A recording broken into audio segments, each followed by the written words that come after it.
የ20ኛው ክፍለ ዘመን የአውሮፓ ታሪክ ሲነሳ የፋሺስትና አምባገነን መሪዎች መጨረሻ ሁልጊዜም አሳዛኝና የውርደት እንደነበር እናስባለን።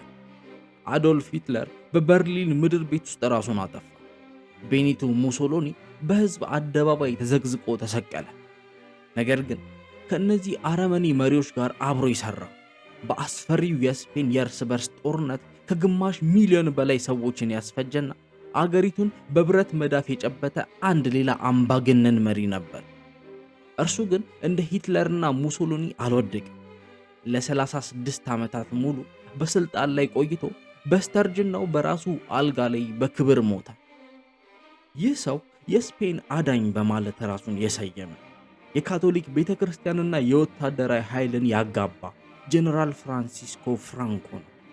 ቁመቱ አጭር፣ ድምፁ ስስ የነበረው ይህ የገጠሪቱ የስፔን ልጅ እንዴት የአውሮፓ ታሪክ ካፈራቸው እጅግ ብልህ፣ ቀዝቃዛና ጨካኝ አምባገነኖች አንዱ ሊሆን ቻለ?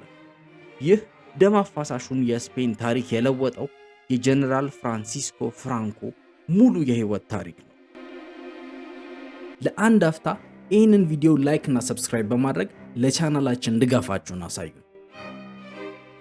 ታህሳስ 4 ቀን 1892 በሰሜን ምዕራብ ስፔን በጋሊሺያ ግዛት ውስጥ በምትገኘው ኤል ፌሮል በተባለችው አንዲት የባህር ኃይል ማዕከል ከተማ ውስጥ ፍራንሲስኮ ፍራንኮ ተወለደ።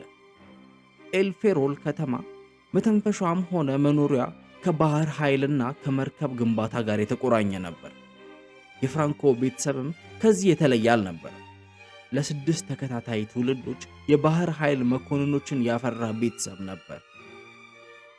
የፍራንኮ አባት ኒኮላስ ፍራንኮ በባህር ኃይል ውስጥ የክፍያ ኃላፊ የነበሩ ሲሆን በባህሪያቸው ጠጪ፣ ቁማርተኛና ከሴት ሴት የሚዳሩ ነበሩ። ለቤተሰባቸው ግድ የሌላቸውና አብዛኛውን ጊዜያቸውን ከቤት ውጭ የሚያሳልፉ ሰው ነበሩ። በሌላ በኩል ደግሞ እናቱ ማሪያ ዴል ፒላር ፍጹም የተለየ ማንነት ነበራቸው።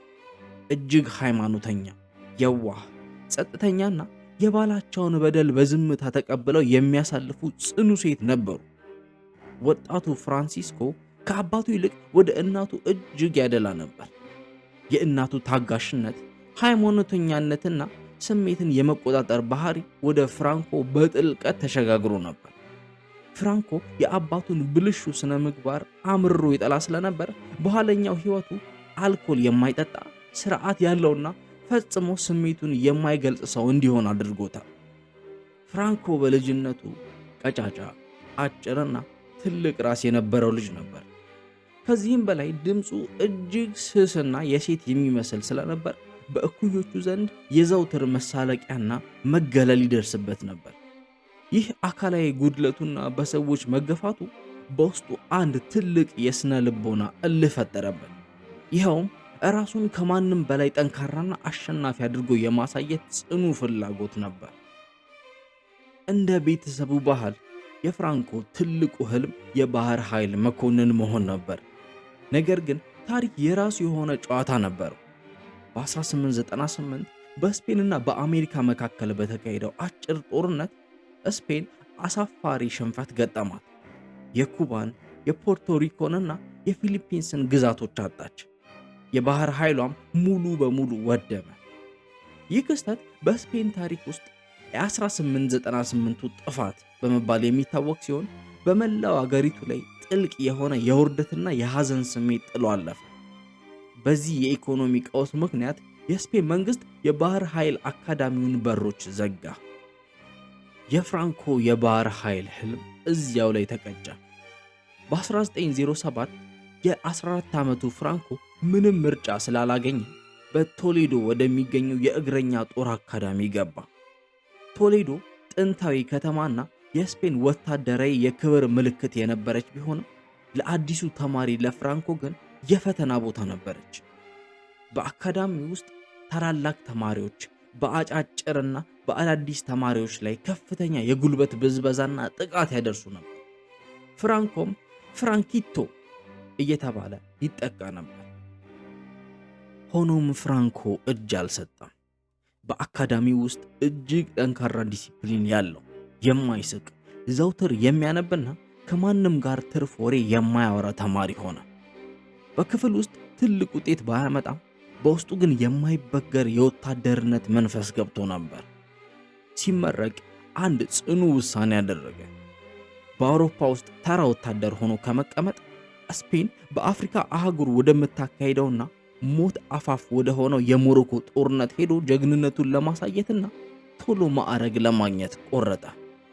ይህ ውሳኔው እሱን ወደ ጨካኝ መሪነት፣ ስፔንንም ወደ አስፈሪ እልቂት የሚያመራው የመጀመሪያው እርምጃ ነበር። በ1912 የ19 ዓመቱ ወጣት ሌተናል ፍራንሲስኮ ፍራንኮ አፍሪካ ምድር ላይ እግሩን አሳረፈ። በወቅቱ ስፔን በሰሜን ሞሮኮ ያለባትን ጠባብ የቅኝ ግዛት ድርሻ ለማስጠበቅ ሪፍ ከተባሉ የበርበር ጎሳዎች ጋር እጅግ ደም አፋሳሽና ጨካኝ ጦርነት እያካሄደች ነበር። የሞሮኮ ጦርነት ለስፔን ወታደሮች የሞት ጉድጓድ ነበር።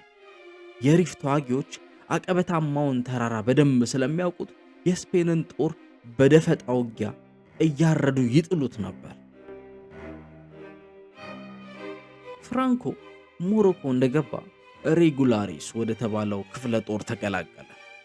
ይህ የጦር ክፍል በስፔን መኮንኖች የሚታዘዝ ነገር ግን ከራሳቸው ከሞሮኮ ተወላጆች የተዋቀረ እጅግ አደገኛ ጦር ነበር። በዚህ የሞት አውድማ ውስጥ ነው የፍራንኮ እውነተኛ ማንነት ብቅ ያለው። እርሱ ከሌሎቹ የስፔን መኮንኖች ፈጽሞ የተለየ ነበር። በሚጠጣበት ጊዜ አልኮል አይነካም፣ ሴተኛ አዳሪዎች መንደር አይሄድም እና ሁልጊዜ ስለ ጦርነት ታክቲክ ያነባል ያጠናል። ከምንም በላይ ደግሞ በጦር ሜዳ ላይ የሚያሳየው ድፍረት ወደ እብደት የተጠጋ ነበር። በውጊያ ወቅት ፍራንኮ ነጭ አህያ ላይ ተቀምጦ ቀይ ኮፍያ አድርጎ ራሱን ለጠላት ጥይት አጋልጦ ጦሩን ይመራ ነበር። በዙሪያው ያሉ ወታደሮች እንደ ቅጠል ሲረግፉ፣ እሱ ግን አንድም ጥይት አይነካውም ነበር። ወታደሮቹ ይህ ሰው ጥይት የማይበሳው ምሕታት አለው ብለው ማመን ጀመሩ። ፍራንኮ በሞሮኮ ባሳለፋቸው ዓመታት የተማረው ትልቁ ነገር ጭካኔ እና ጥብቅ ዲሲፕሊን ነበር። አንድ ቀን የሬጉላሬስ ወታደሮች በምግብ እጥረት ምክንያት አመፅ አስነሱ። አንደኛው ወታደር በፍራንኮ ፊት ላይ ምግቡን ወረወረበት። ፍራንኮ ምንም አይነት ስሜት ሳያሳይ ወዲያውኑ የጦር ፍርድ ቤት አቋቁሞ ያንን ወታደር በጥይት እንዲረሸን አደረገ። ከዚያች ቀን በኋላ ማንም ወታደር በፍራንኮ ላይ አላጉረመረመም። ሰኔ 1916 በኤልቢቲዝ በተደረገ ከባድ ውጊያ የፍራንኮ ዕድል የተሟጠጠች መሰለ። ጦሩን እየመራ ወደ ተራራው ሲወጣ የጠላት ጥይት ሆዱን ጥሶ ገባ። ይህ አይነቱ ቁስል በዚያን ዘመን 100% ሞት ማለት ነበር። ሐኪሞቹ ተስፋ ቆርጠው የሞቱን ሰዓት እየተጠባበቁ ሳለ በማይታመን ሁኔታ ፍራንኮ ከሞት አፋፍ ተረፈ። ይህ ቁስል በሕይወት ውስጥ ትልቅ የለውጥ ምዕራፍ ሆነ። ከሆስፒታል እንደወጣ መንግስት ጀግንነቱን በማድነቅ በ23 ዓመቱ የሜጀር ማዕረግ ሰጠው።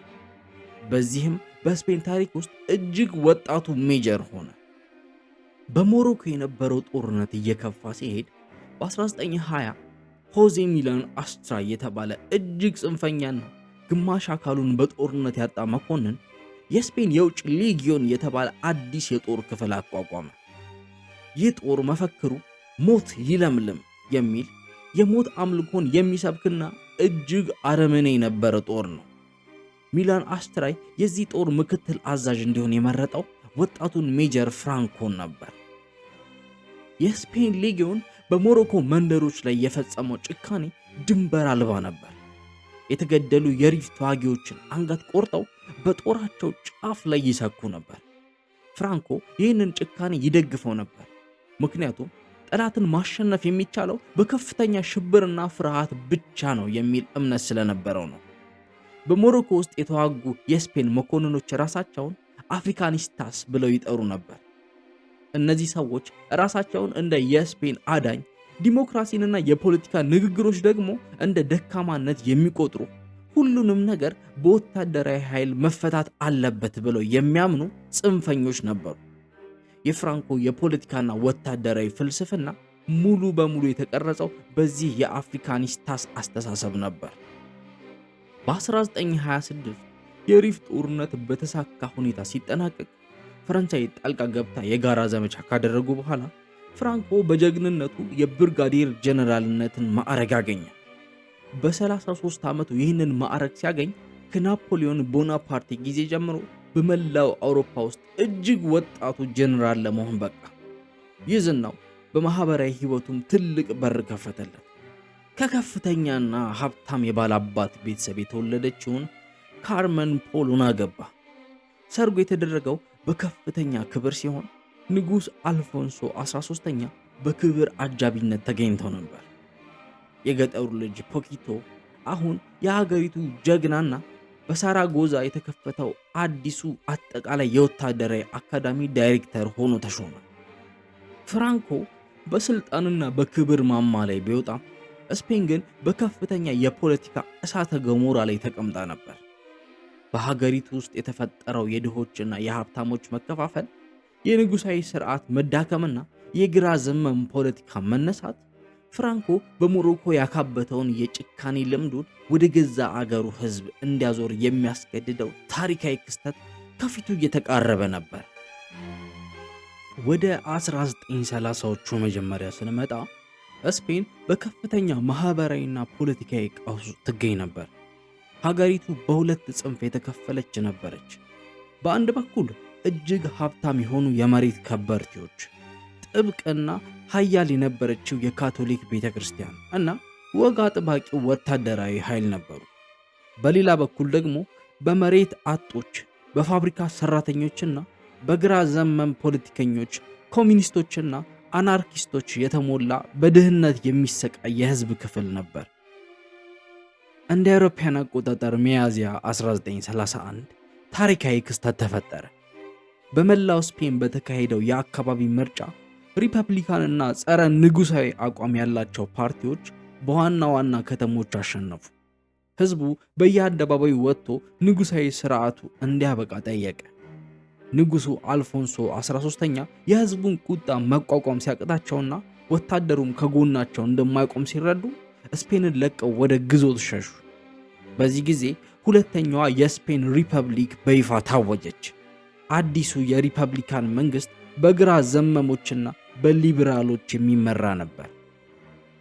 የሪፐብሊካኑ መንግስት ወደ ስልጣን እንደመጣ ስፔንን ከስረ መሰረቱ ለመቀየር ታላላቅ ማሻሻያዎችን ጀመረ።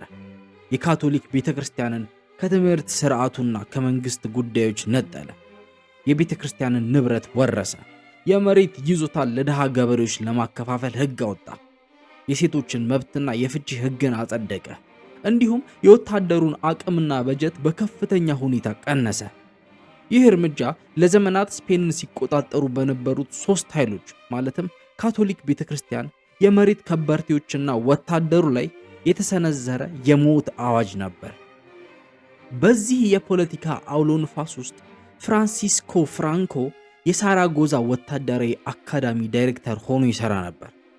አዲሱ የግራ ዘመም መንግስት ወታደሩን ለመቆጣጠር ሲል የሳራጎዛን አካዳሚ ዘጋው። ፍራንኮ ከዳይሬክተርነቱ ተነስቶ ያለ ስልጣን እንዲቀመጥ ተደረገ።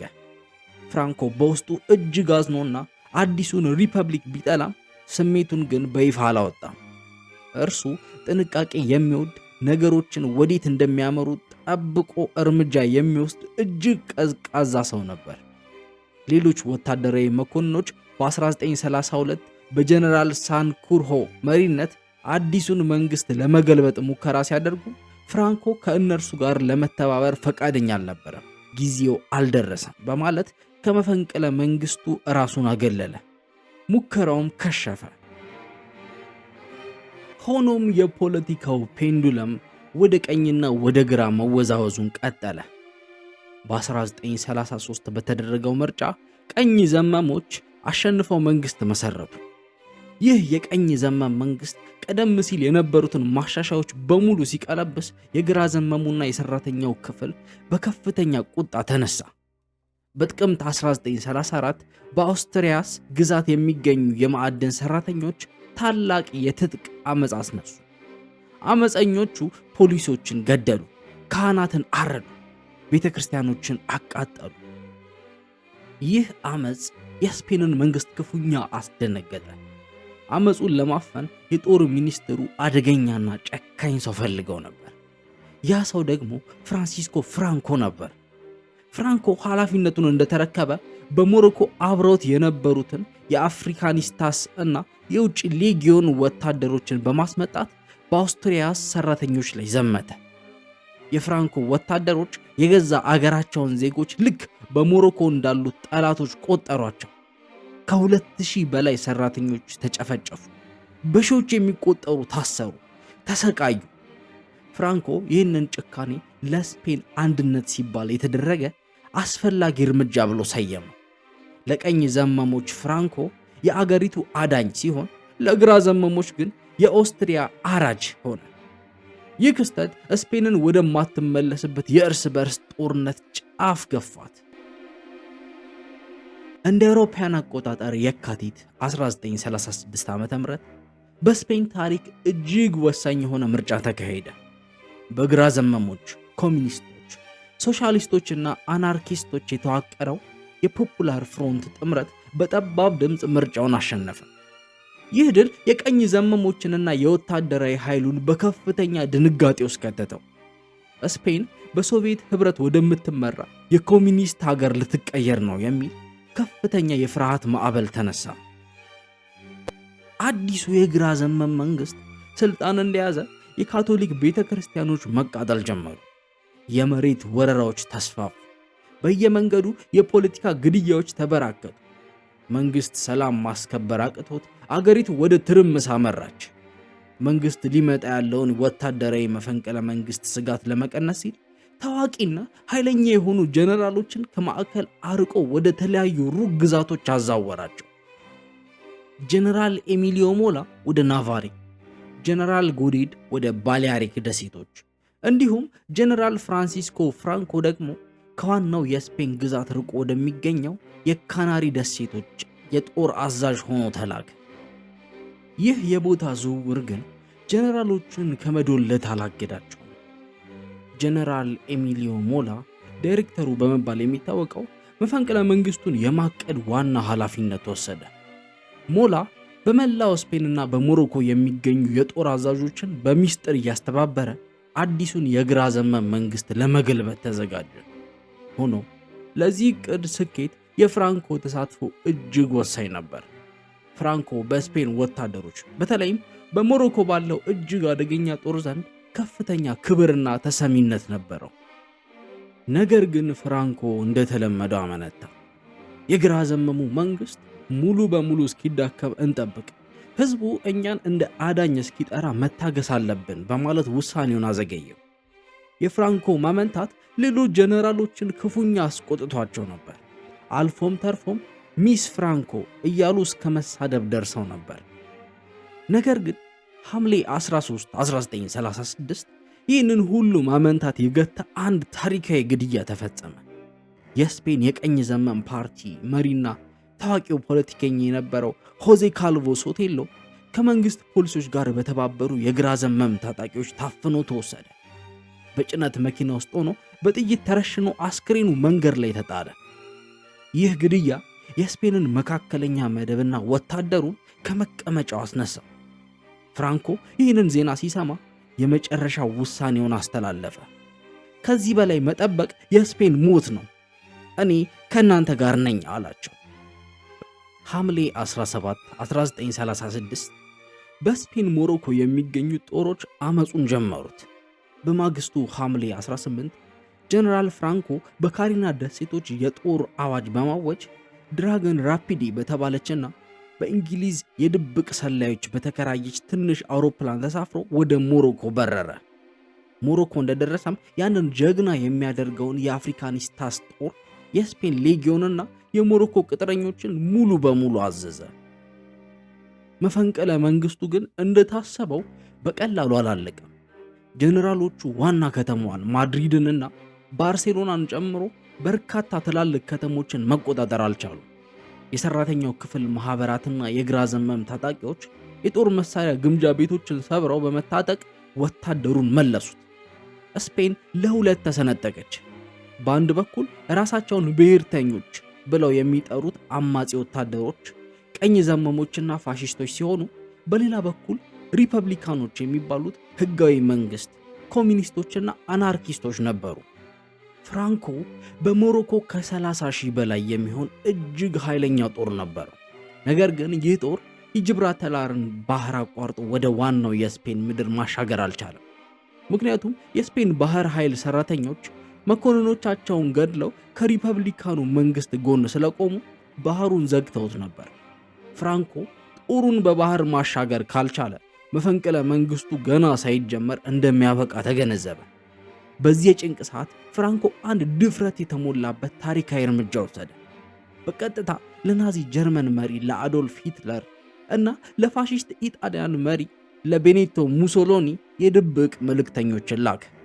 እባካችሁ ጦሬን ለማሻገር የሚያስችሉኝን የትራንስፖርት አውሮፕላኖች ስጡኝ። ሂትለር በጀርመን ውስጥ የኦፔራ ፊልም እያየ ሳለ የፍራንኮ መልእክተኞች ደረሱ። ሂትለር በስፔን ውስጥ የኮሚኒስቶችን መስፋፋት መግታት አለብኝ በሚል ስሌት ለፍራንኮ 20 የጁንከርስ JU-52 የትራንስፖርት አውሮፕላኖች ወዲያው ላከለት። ሙሶሎኒ የራሱን አውሮፕላኖች ላከ። ይህ ክስተት በዓለም ወታደራዊ ታሪክ ውስጥ ለመጀመሪያ ጊዜ የተደረገ የአየር ላይ ድልድይ ነበር። የፍራንኮ አፍሪካኒስታስ ጦር በናዚ አውሮፕላኖች እየተጫነ የጅብራተራርን ባህር በማቋረጥ የስፔን ምድር ላይ ረገጠ። ደም አፋሳሹ አረመኔያዊና ለ3 ዓመታት የሚዘልቀው የስፔን የእርስ በርስ ጦርነት በይፋ ተጀመረ። በነሐሴ 1936 የፍራንኮ አፍሪካኒስታስ ጦር በናዚ ጀርመን አውሮፕላኖች ታግዞ የጅብራተራርን ባህር አቋርጦ ደቡብ ስፔን አንዱሊሺያ ከገባ በኋላ ጦርነቱ ፈጽሞ የተለየ መልክ ያዘ። የፍራንኮ ወታደሮች አብዛኞቹ የሞሮኮ ቅጥረኞችና የስፔን ሌጊዮን የነበሩ ሲሆኑ ወደ ሰሜን ማድሪድ ዋና ከተማዋን ለመያዝ በሚያደርጉት ግስጋሴ በመንገዳቸው ላይ ያገኙትን ከተማና መንደር ሙሉ በሙሉ በደም እያጠቡ ነበር የሚያልፉት። ይህ ግስጋሴ የሞት አምድ በመባል ይታወቅ ነበር።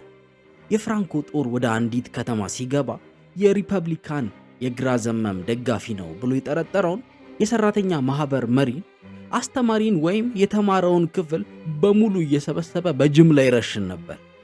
እጅግ አሳዛኙ ጭፍጨፋ የተካሄደው በባዳሆዝ ከተማ ነበር።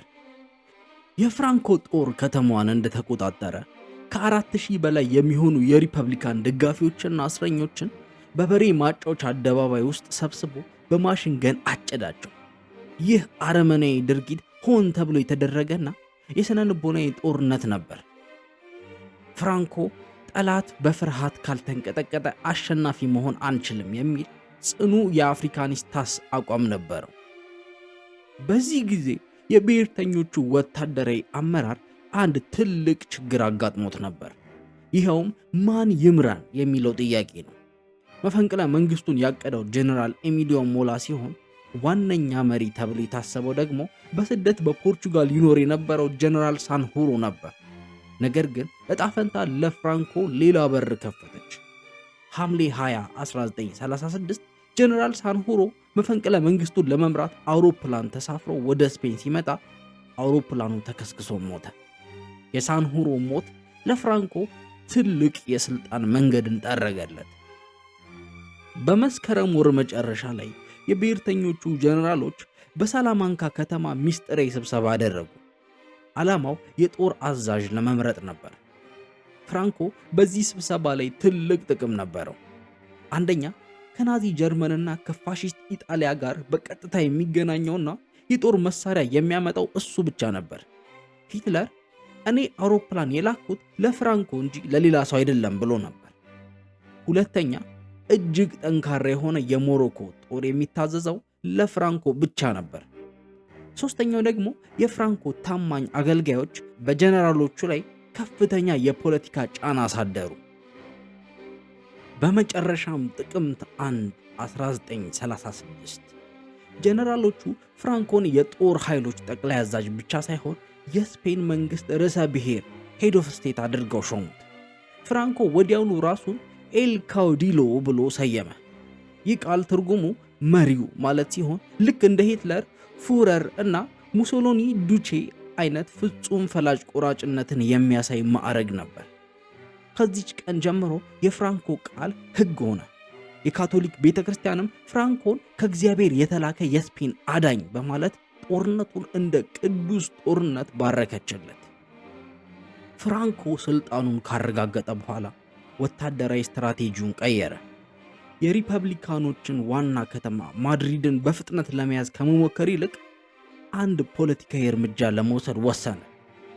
ቶሌዶ በሚገኘው አልካዛር በተባለ ጥንታዊ ምሽግ ውስጥ ሪፐብሊካኖች ከቧቸው ለወራት በረሃብ ሲሰቃዩ የነበሩ የፍራንኮ ደጋፊ ወታደሮች ነበሩ። የፍራንኮ ጀነራሎች ቶሌዶን ትተን ማድሪድን ቶሎ እንያዝ ቢሉም ፍራንኮ ግን ጦሩን አቅጣጫ በማስቀየር የአልካዛርን ምሽግ ነፃ አወጣ። ይህ እርምጃው ወታደራዊ ስህተት ቢሆንም በፖለቲካና በፕሮፓጋንዳ በኩል ግን ፍራንኮን በዓለም ዙሪያ እንደ ትልቅ ጀግናና ታዳጊ አስቆጠረው። ፍራንኮ ማድሪድን በቶሎ መያዝ ባለመቻሉ ጦርነቱ ለ3 ዓመታት እንዲራዘም አድርጎታል። ይህ መራዘም ግን ለፍራንኮ ጠቃሚ ነበር። ምክንያቱም ጦርነቱ በረዘመ ቁጥር ጠላቶቹን ሁሉ አንድ በአንድ ጠራርጎ ለማጥፋትና ፍጹም አምባገነናዊ ስልጣን ለመገንባት ጊዜ አግኝቷል። የስፔን የእርስ በርስ ጦርነት የስፔን ጉዳይ ብቻ መሆኑ ቀርቶ የዓለም ሀያላን ሀገራት አዳዲስ የጦር መሳሪያዎቻቸውንና ርዕዮተ ዓለሞቻቸውን የሞከሩበት የሁለተኛው የዓለም ጦርነት የልምምድ ማዕከል ሆነ። ፍራንኮ ስልጣኑን እንዳጠናከረ ናዚ ጀርመንና ፋሺስት ኢጣሊያ ሙሉ ወታደራዊ ኃይላቸውን ወደ ስፔን አፈሰሱ። አዶልፍ ሂትለር ኮንደር ሌጊዮን የተባለውን እጅግ ዘመናዊ የጦር አውሮፕላን ቡድንና ታንኮችን ሲልክ፣ ቤኒቶ ሙሶሎኒ ደግሞ ከ70,000 በላይ የኢጣሊያ ወታደሮችን ለፍራንኮ ድጋፍ አሰማራ። በሌላ በኩል ደግሞ የሪፐብሊካኑን መንግስት ለመርዳት የመጣችው ብቸኛዋ ሀያል ሀገር የጆሴፍ ስታሊኗ ሶቪየት ህብረት ነበረች። ስታሊን የጦር መሳሪያና የፖለቲካ አማካሪዎችን ወደ ስፔን ላከ። ብሪታንያ፣ ፈረንሳይና አሜሪካ ግን ጣልቃ አንገባም የሚል ፖሊሲ አውጥተው ሪፐብሊካኑ መንግስት መሳሪያ እንዳይገዛ ከለከሉ። ሆኖም ከዓለም ዙሪያ የተወጣጡ ከ35,000 በላይ ወጣት በጎ ፈቃደኞች ጸረ ፋሺስት በመሆን ዓለም አቀፍ ብርጌድ አቋቁመው ከሪፐብሊካኑ መንግስት ጎን ተሰልፈው ተዋግተዋል። የጦርነቱ አሰቃቂነት መካረሩን የቀጠለው ሚያዝያ 26 1937 በተፈጸመው የአየር ድብደባ ነበር። በሰሜን ስፔን የባስክ ግዛት የምትገኘው ገርኒካ የተባለችው ጥንታዊና ሰላማዊ ከተማ በጀርመን የኮንደር ሌጊዮን አውሮፕላኖች ሙሉ በሙሉ ወደመች። ይህ የዓለም ታሪክ የመጀመሪያው ህዝብ በሚበዛበት ከተማ ላይ የተደረገ ካርፔት ቦምቢንግ ነበር። የፍራንኮ አጋር የሆኑት የጀርመን ፓይለቶች አዲሱን የቦምብ መጣያ ስልታቸውን ንጹሃን ሴቶች፣ ሕፃናትና አረጋውያን ላይ ሞከሩት። ከተማዋ በእሳት ጋየች። ይህ አረመናዊ ድርጊት ዓለምን አስደነገጠ። ታዋቂው ሰዓሊ ፓብሎ ፒካሶ ገርኒካ የተሰኘው ታዋቂ ስዕል የሳለው ይህንን ድርጊት ለማውገዝ ነው። የፍራንኮ የፕሮፓጋንዳ ማሽን ግን ገርኒካን ያቃጠሏት አፈግፋጊ ሪፐብሊካኖች ናቸው በማለት እስከ መጨረሻው ሲክድ ኖሯል።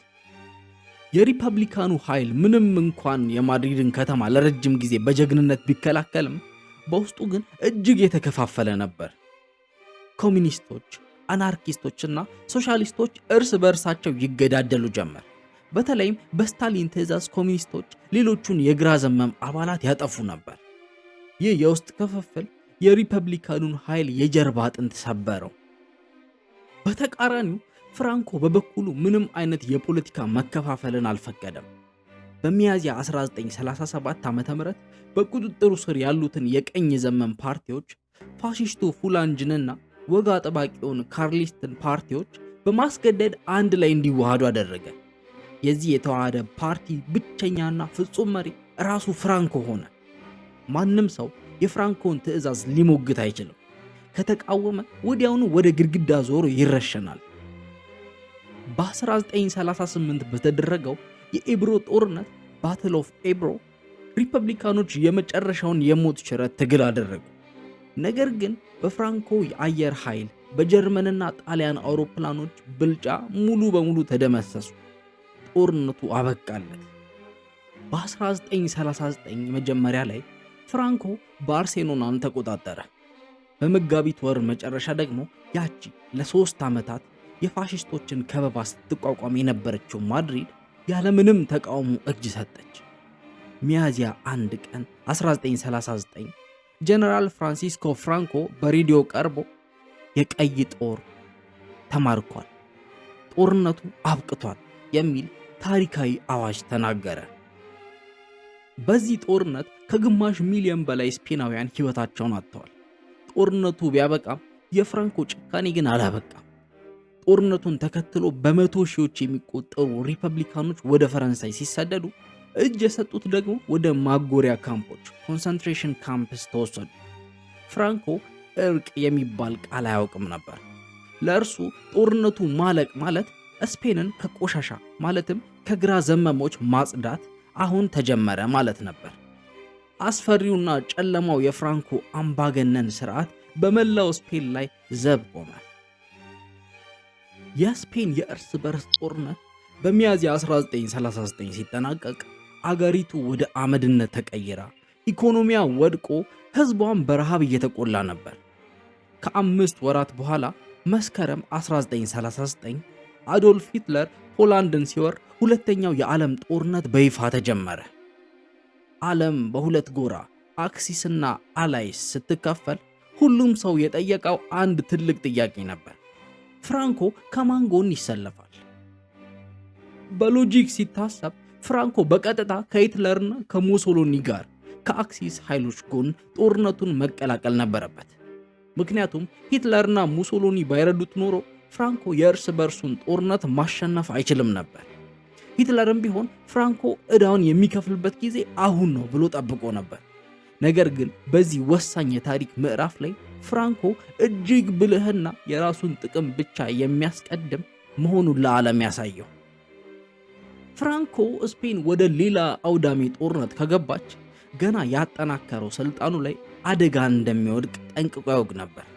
ስለዚህ በጥቅምት 1940 ሂትለርና ፍራንኮ በፈረንሳይና ስፔን ድንበር ላይ በምትገኘው ሄንዳዬ በተባለች የባቡር ጣቢያ ታሪካዊ ስብሰባ አደረጉ።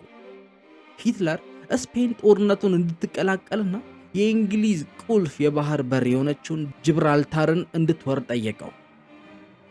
ፍራንኮ ግን እምቢ አላለም፣ እሺም አላለም። ፈገግ እያለና ቀስ ብሎ እያወራ ሂትለር ሊያሟላቸው የማይችላቸውን እጅግ የተጋነኑ ጥያቄዎችን ማቅረብ ጀመረ። ወደ ጦርነቱ ገባለሁ፣ ነገር ግን በመቶ ሺዎች የሚቆጠር ቶን ስንዴ፣ ዘመናዊ የጦር መሳሪያና በሰሜን አፍሪካ የሚገኙትን የፈረንሳይ ቅኝ ግዛቶች በሙሉ ሞሮኮና አልጄሪያን ልትሰጠኝ ይገባል አለው። ሂትለር እነዚህን የቅኝ ግዛቶች ለፍራንኮ ቢሰጥ የፈረንሳይ መንግስት በእርሱ ላይ እንደሚያምስ ስለሚያውቅ ጥያቄውን ሊቀበል አልቻለም። ስብሰባው ለ9 ሰዓታት የፈጀ ሲሆን ሂትለር በፍራንኮ ማለቅ የሌለው ጥያቄና የዘገየ አነጋገር ክፉኛ ተበሳጭቶ ነበር።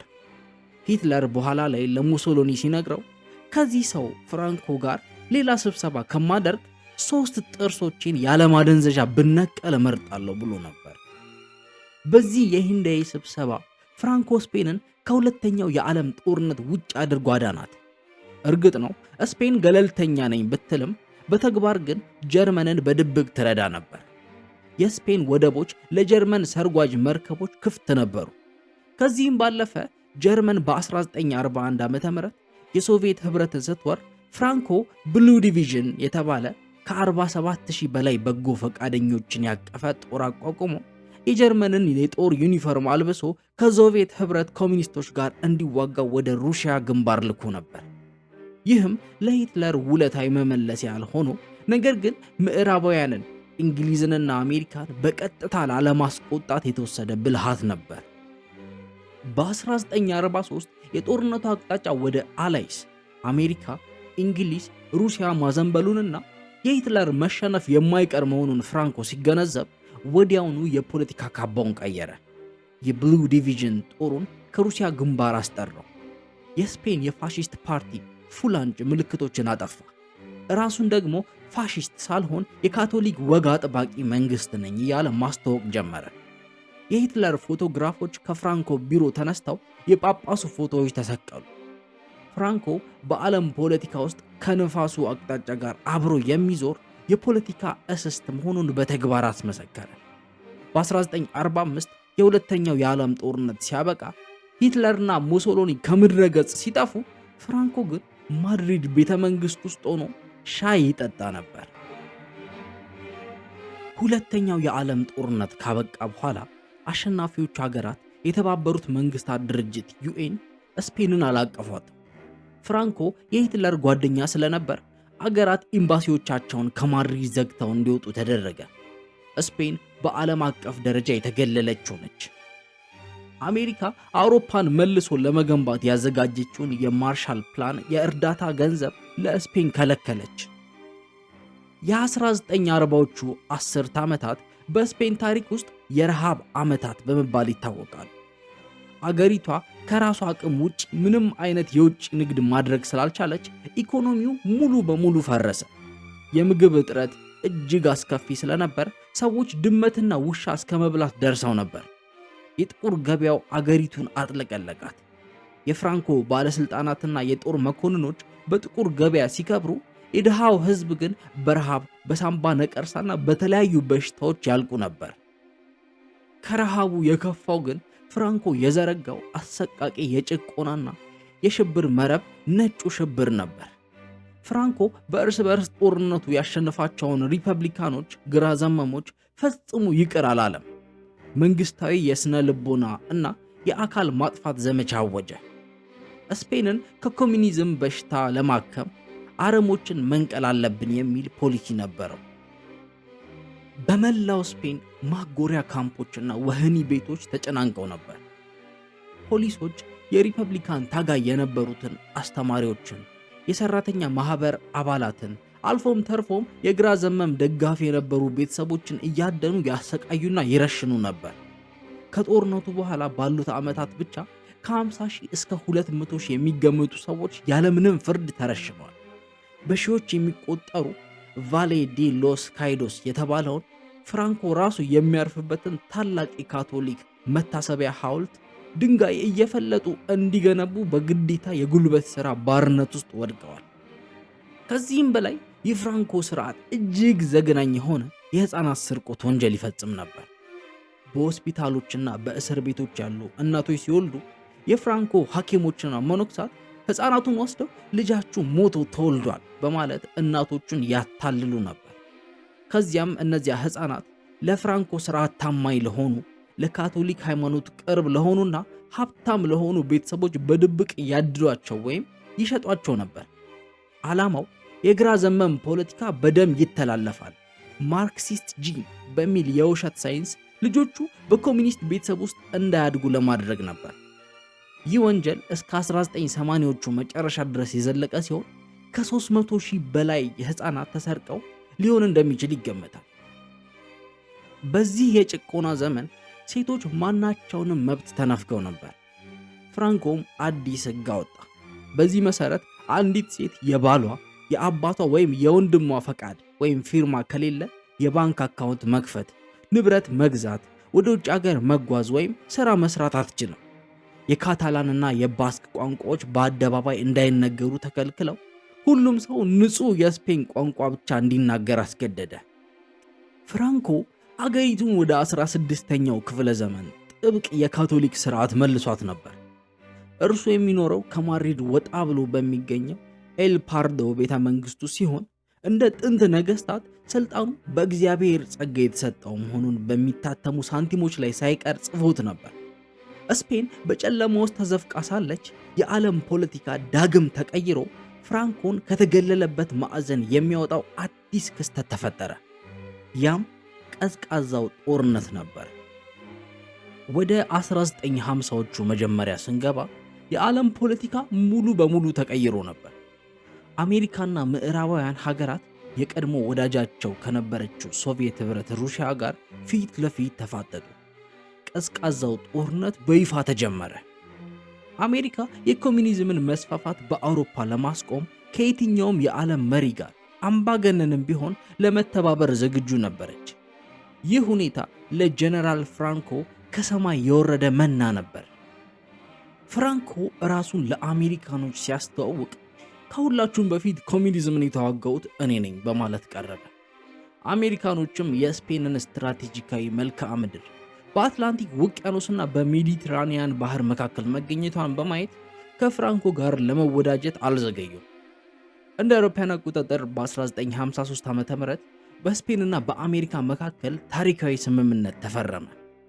በዚህ ስምምነት መሰረት አሜሪካ በስፔን ምድር ላይ 4 የጦር ሰፈሮችን ለመገንባት ስትፈቅድ፣ በምላሹ ደግሞ ለፍራንኮ መንግስት ከፍተኛ የገንዘብና የኢኮኖሚ እርዳታ ሰጠች። በ1955 ዓ.ም ስፔን የተባበሩት መንግስታት ድርጅት ዩኤን አባል እንድትሆን ተፈቀደላት። በ1959 ዓ.ም የአሜሪካው ፕሬዝዳንት ድዋይት አይዘንሃወር ማድሪድ በመምጣት ፍራንኮን አቀፉት። የዓለም መሪዎች ያገለሉት ያ የሂትለር ወዳጅ አሁን የምዕራባውያን አጋርና ጸረ ኮሚኒስት ጀግና ሆኖ ብቅ አለ። የውጭው ማዕቀብ ሲነሳለት ፍራንኮ በሀገር ውስጥ ያለውን የተንኮታኮተ ኢኮኖሚ ማስተካከል እንዳለበት ተገነዘበ። እርሱ ራሱ ስለ ኢኮኖሚ ምንም የሚያውቀው ነገር ስላልነበር እንደ ወታደር የሚያውቀው ትዕዛዝ መስጠት ብቻ ነበር። አሮጌዎቹን የፉላንጅ ፋሺስት ሚኒስትሮች በማባረር ቴክኖክራቶች የተባሉትን አዳዲስ የተማሩና የኦፕስ ዴይ ጥብቅ የካቶሊክ ድርጅት አባላት የሆኑ ወጣት የምጣኔ ሀብት ባለሙያዎችን ሾመ። እነዚህ ቴክኖክራቶች በ1959 የማረጋጊያ ዕቅድ አወጡ። አገሪቱ ከምትከተለው ዝግ ኢኮኖሚ ወደ ነፃ ገበያ እንድትሸጋገር አደረጉ። የስፔን በሮች ለውጭ ባለሀብቶችና በተለይም ለቱሪስቶች ክፍት ሆኑ። በ1960ዎች ውስጥ የተፈጠረው የኢኮኖሚ እድገት የስፔን ኢኮኖሚ ተአምር በመባል ይታወቃል። በሚሊዮን የሚቆጠሩ አውሮፓውያን፣ እንግሊዞች፣ ጀርመኖች፣ ስዊድኖች ርካሽ የፀሐይ ብርሃን ፍለጋ ወደ ስፔን የባህር ዳርቻዎች ይጎርፉ ጀመር። የስፔን ገበሬዎች ከገጠር ወደ ከተማ ፈልሰው በፋብሪካዎች ውስጥ መስራት ጀመሩ። የስፔን ኢኮኖሚ እድገት መጠን ከጃፓን ቀጥሎ በዓለም ሁለተኛ ደረጃ ላይ ደረሰ። ሰዎች መኪና ገዙ፣ ቴሌቪዥን እቤታቸው አስገቡ። መካከለኛው መደብ ተፈጠረ። ቢኪኒ የለበሱ የውጭ ቱሪስቶች የስፔንን የባህር ዳርቻዎች ሲያጥለቀልቁ፣ ጥብቋ ካቶሊካዊት ስፔን ሴቶች ረጅም ቀሚስ ብቻ እንዲለብሱ ያስገድድ የነበረው ስርዓት ከዘመናዊነት ጋር መጋጨት ጀመረ። ይህ የኢኮኖሚ ነፃነት ግን የፖለቲካ ነፃነት አላመጣም። ፍራንኮ ህዝቡ ሆዱ ከሞላና ኳስ በተለይም ሪያል ማድሪድን ካየ ፖለቲካ ውስጥ አይገባም የሚል እምነት ነበረው። ፖሊስ አሁንም የተቃዋሚዎቹን ድምፅ በኃይል ያፍን ነበር። ነገር ግን አዲሱ የተማረ ትውልድና የዩኒቨርሲቲ ተማሪዎች የፍራንኮን አምባገነንነት መቃወም ጀመሩ። በተለይም በባስክ ግዛት ኤታ የተባለ ታጣቂ ቡድን ተቋቁሞ በፍራንኮ ባለስልጣናት ላይ የሽብር ጥቃትን ማድረስ ጀመረ። የስፔን ኢኮኖሚ ቢዘምንም የፖለቲካ ስርዓቱ ግን እንዳረጀና እንደሚፈርስ ግልጽ እየሆነ መጣ። ጀነራል ፍራንሲስኮ ፍራንኮ ዕድሜው የገፋ በፓርኪንሰን በሽታና በተለያዩ የጤና እክሎች እየተሰቃየ መጣ። እጆቹ ይንቀጠቀጡ ነበር፣ ንግግሩም ይቆራረጥ ነበር። ሆኖም ስልጣኑን ለሌላ ለማስተላለፍ ወይም ዲሞክራሲን ለማምጣት ፈጽሞ አላሰበም። ፍራንኮ እኔ ከሞትኩ ሀገሪቱ ምን ትሆናለች ለሚለው ጥያቄ የራሱ የሆነ እቅድ ነበረው። በ1969 ዓ.ም የቀድሞ ንጉሥ አልፎንሶ 13ኛ የልጅ ልጅ የሆነው ልዑል ሁዋን ካርሎስን የወደፊቱ የስፔን ንጉሥና ተተኪ አድርጎ ሾመው። ሁዋን ካርሎስ በልጅነቱ ጀምሮ በፍራንኮ ስር ያደገ በመሆኑ ፍራንኮ ይህ ልጅ እኔ ስሞት የእኔን አምባገነንነት ስርዓት እንዳለ ያስቀጥላል ብሎ ሙሉ በሙሉ አምኖበት ነበር። የፍራንኮ አገዛዝ የመጨረሻዎቹ ዓመታት በደም አፋሳሽ ክስተቶች የታጀቡ ነበሩ። በታህሳስ 1973 ፍራንኮ ከእርሱ ቀጥሎ ጠቅላይ ሚኒስትርና ቀኝ እጅ አድርጎ የሾመው የእርሱም የፖለቲካ ወራሽ የነበረው ካሬሮ ብላንኮ የባስክ ታጣቂ ቡድን ኤታ ባጠመደው ከባድ የቦምብ ፍንዳታ ተገደለ። ይህ ፍንዳታ የፍራንኮን ስርዓት የጀርባ አጥንት ሰበረው። ፍራንኮ በቀብር ስነ ስርዓቱ ላይ እንደ ሕፃን ልጅ ሲያለቅስ ታየ። ሞት በሩን እያንኳኳ መሆኑን ተገነዘበ። በመስከረም 1975 ዓ.ም ፍራንኮ የመጨረሻውን የጭካኔ ውሳኔ አሳለፈ። ፖፑን ጨምሮ መላው ዓለም ምህረት እንዲያደርግ ቢለምነው 5 የፖለቲካ ተቃዋሚዎችን በሞት እንዲቀጡ ፈረመ። ይህ ድርጊት አውሮፓን ክፉኛ አስቆጣ። አምባሳደሮች ከማድሪድ ተጠሩ። ፍራንኮ የመጨረሻ ዘመኑን ያሳለፈው አውሮፓ እያወገዘችው ነበር። በጥቅምት ወር ፍራንኮ ክፉኛ ታመመ። የልብ የጨጓራና የኩላሊት መድከም ገጠመው። ለሳምንታት በኤል ፓርዶ ቤተ መንግሥት ውስጥ በሕይወት ማቆያ ማሽኖች ላይ ተሰክቶ ቆየ። የፍራንኮ ቤተሰቦችና ደጋፊዎች የእርሱን ሞት ለማዘግየት ብለው ያልሞከሩት የሕክምና አይነት አልነበረም። በመጨረሻም ህዳር 20 ቀን 1975 ዓ.ም የ82 ዓመቱ ጀነራል ፍራንሲስኮ ፍራንኮ በይፋ ሕይወቱ ማለፉ ተነገረ። የሚገርመው ነገር ይህ ቀን የፍላንጅ መስራች ጆሴ አንቶኒዮ ፕሪሞ ዲ ሪቬራ ከተገደለበት ቀን ጋር አንድ ነው። የስፔን ሕዝብ ይህንን ዜና ሲሰማ በተቀላቀለ ስሜት ውስጥ ነበር። አንዳንዶች ደስ ሲላቸው፣ የፍራንኮ ደጋፊዎች ደግሞ እጅግ አለቀሱ። ፍራንኮ ያሰበውና ያዘጋጀው ታላቅ ዕቅድ ግን እሱ እንደሞተ ከሸፈ። ተተኪው ንጉሥ ሁዋን ካርሎስ ስልጣን እንደተረከበ የፍራንኮን ፖለቲካዊ ስርዓት ለማስቀጠል ፈቃደኛ አልሆነ። ይልቁንም በተቃራኒው የፖለቲካ እስረኞችን ፈታ። የፖለቲካ ፓርቲዎችን፣ ኮሚኒስቶችን ጨምሮ ህጋዊ አደረገ። ስፔንም በአስደናቂ ፍጥነት ወደ ዘመናዊ የህገ መንግስታዊ ዲሞክራሲ ኮንስቲቱሽናል ሞናርኪ አሸጋገራት። የፍራንኮ 36 ዓመታት የፈጀ አምባገነናዊ ግንብ በጥቂት ዓመታት ውስጥ የውሃ ሽታ ሆኖ ጠፋ። ጀነራል ፍራንኮ ከሞተ በኋላ ስፔናውያን የዝምታ ስምምነት ፓክት ኦፍ ፎርጌቲንግ የተባለ የፖለቲካ ስምምነት አደረጉ። ያለፈውን ደም አፋሳሽ ታሪክ አንቆፍርም፣ በሰላም ወደፊት እንጓዛለን በማለት የፍራንኮን ወንጀሎች በሕግ ከመጠየቅ ታቀቡ። ነገር ግን ይህ ዝምታ ለዘላለም ሊቀጥል አልቻለም። በ2000ዎቹ መጀመሪያ ላይ የእርስ በርስ ጦርነቱ ሰለባ የሆኑ ሰዎች የልጅ ልጆች በሀገሪቱ ዙሪያ ያሉ የጅምላ መቃብሮችን መቆፈርና አጥንቶችን ማውጣት ጀመሩ። የፍራንኮ የጭካኔ ታሪክ ዳግም ወደ አደባባይ ወጣ። በ2019 የስፔን መንግስት አንድ ታሪካዊ ውሳኔ አሳለፈ። የፍራንኮ አስክሬን ለ44 ዓመት ካረፈበት በሺዎች የሚቆጠሩ ሰለባዎች በግዴታ ከገነቡት ታላቅ የካቶሊክ ባዚሊካ ውስጥ በሄሊኮፕተር ተቆፍሮ እንዲወጣና ማድሪድ አቅራቢያ በሚገኝ ተራ የመቃብር ስፍራ ከሚስቱ ጎን እንዲቀበር ተደረገ። አዶልፍ ሂትለር እና ቤኒቶ ሙሶሎኒ ጦርነት አውጀው አገራቸውን ወደ ውድቀትና ራሳቸውን ወደ ሞት ሲመሩ፣ ጀነራል ፍራንሲስኮ ፍራንኮ ግን የዓለምን ፖለቲካ ንፋስ እየተከተለ ሂትለርን፣ ሙሶሎኒንና አሜሪካን ተጠቅሞ ህዝቡን በብረት መዳፍ ጨፍልቆ እስከ ዕለተ ሞቱ ድረስ በስልጣን ላይ ቆየ። ፍራንኮ የስፔን ታሪክ በደም የጻፈ በማታለል የተካነና የአውሮፓ ታሪክ ካፈራቸው እጅግ ቀዝቃዛና እድለኛ አምባገነኖች አንዱ ሆኖ ለዘላለም ይታወሳል።